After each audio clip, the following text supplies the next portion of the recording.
السلام علیکم۔ امید کرتی ہوں آپ سب خیریت سے ہوں گے۔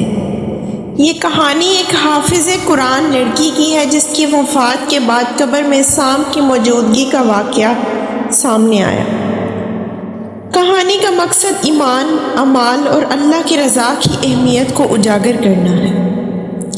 یہ لڑکی ایک غریب مگر نیک اور دیندار گھرانے میں پیدا ہوئی۔ اس کا نام عائشہ تھا اور وہ والدین کی اکلوتی بیٹی تھی۔ والدین نے اسے بچپن ہی سے دینی تعلیم دی۔ عائشہ نے چھوٹی عمر میں قرآن پاک حفظ کر لیا اور وہ 5 وقت کی نمازی، نیک اور پرہیزگار تھی۔ عائشہ کی آواز نہایت خوبصورت تھی اور وہ اکثر قرآن کی تلاوت کرتی رہتی جس سے گھر کا ماحول خوشبودار رہتا۔ والدین اپنی بیٹی پر فخر کرتے تھے۔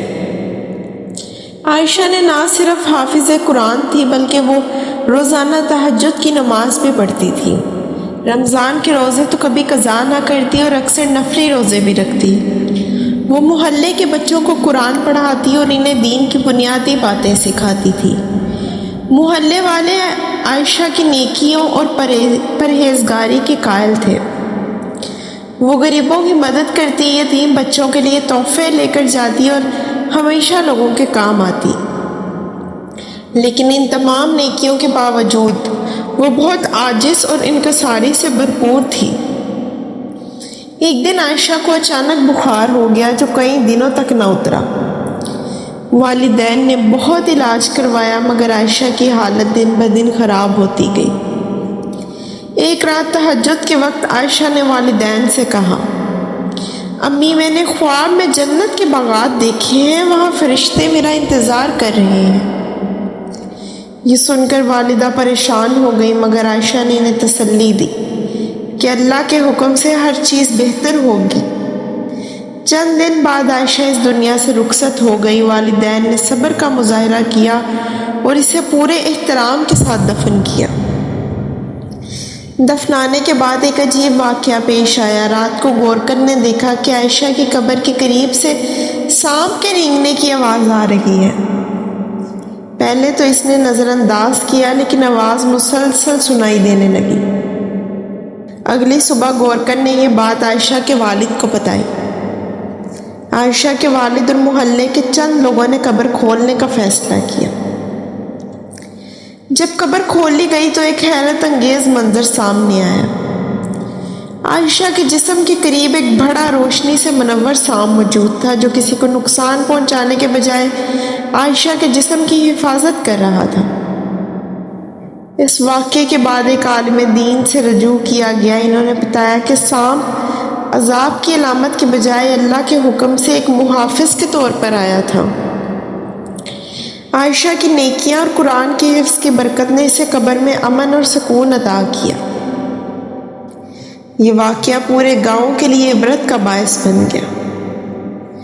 عائشہ کے واقعے نے پورے گاؤں میں ایک انقلاب برپا کر دیا۔ وہ لوگ جو نماز اور دین سے غافل تھے اس واقعے کے بعد اللہ کی طرف رجوع کرنے لگے۔ بچے اور نوجوان قرآن سیکھنے کے لیے مدرسے میں داخل ہونے لگے اور ہر گھر میں قرآن کی تلاوت کی آواز سنائی دینے لگی۔ محلے کی عورتیں جو پہلے دنیاوی باتوں میں مشغول رہتی تھیں اب عائشہ کی زندگی کو اپنا آئیڈیل بنانے لگیں۔ عائشہ کے والدین کے لیے یہ واقعہ ایک آزمائش اور اعزاز دونوں تھا۔ وہ ہر روز لوگوں کو یہ بتاتے کہ ان کی بیٹی کی سب سے بڑی خصوصیت عاجزی اور اللہ کی محبت تھی۔ انہوں نے گاؤں کے بچوں کے لیے مدرسہ قائم کیا جہاں قرآن کی تعلیم مفت دی جانے لگی۔ ایک دن ایک بڑے عالم دین گاؤں میں آئے اور مسجد میں ایک عظیم الشان خطاب کیا۔ انہوں نے کہا، یہ واقعہ اس بات کا ثبوت ہے کہ اللہ اپنے بندوں کے اعمال کو کبھی ضائع نہیں کرتا۔ حافظ قرآن کا مقام بہت بلند ہے مگر اس کے ساتھ عاجزی، تقوی اور نیک اعمال ضروری ہیں۔ کچھ عرصے بعد عائشہ کی والدہ نے ایک خوبصورت خواب دیکھا۔ اس خواب میں عائشہ ایک خوبصورت باغ میں سفید لباس میں ملبوس تھی اور اس کے گرد خوشبو ہی خوشبو تھی۔ وہ کہہ رہی تھی، امی میری فکر نہ کریں، اللہ نے میری حفاظت کے لیے فرشتے اور محافظ مقرر کیے ہیں۔ آپ سب دعا کریں کہ آپ بھی اسی جنت میں میرے ساتھ ہوں۔ یہ خواب سن کر والدین کا غم کم ہوا اور ان کا یقین مزید پختہ ہو گیا کہ نیک اعمال کا اجر آخرت میں ضرور ملتا ہے۔ اس واقعے کے کئی سال بعد عائشہ کا گاؤں پورے علاقے میں نیکی کا نمونہ بن گیا۔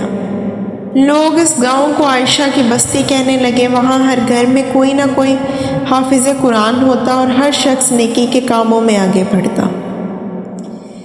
یہ کہانی ہمیں یہ یاد دلاتی ہے کہ دنیا میں ہر عمل کا حساب ہوگا۔ قرآن سے محبت اور عمل ہی وہ روشنی ہے جو ہماری قبروں کو منور کر سکتی ہے۔ اللہ ہمیں بھی ایسے ہی اعمال کرنے کی توفیق عطا فرمائے۔ یہ کہانی ہمیں یہ بھی سبق دیتی ہے کہ دنیا کی زندگی عارضی ہے اور اصل کامیابی اللہ کی رضا حاصل کرنے کے لیے ہے۔ امید کرتی ہوں اس سے آپ کو بہت سے سبق ملے ہوں گے۔ ایسی مزید کہانیوں کے لیے میرے چینل کو سبسکرائب کریں۔ ملتے ہیں ایک اور ویڈیو کے ساتھ، تب تک کے لیے اللہ حافظ۔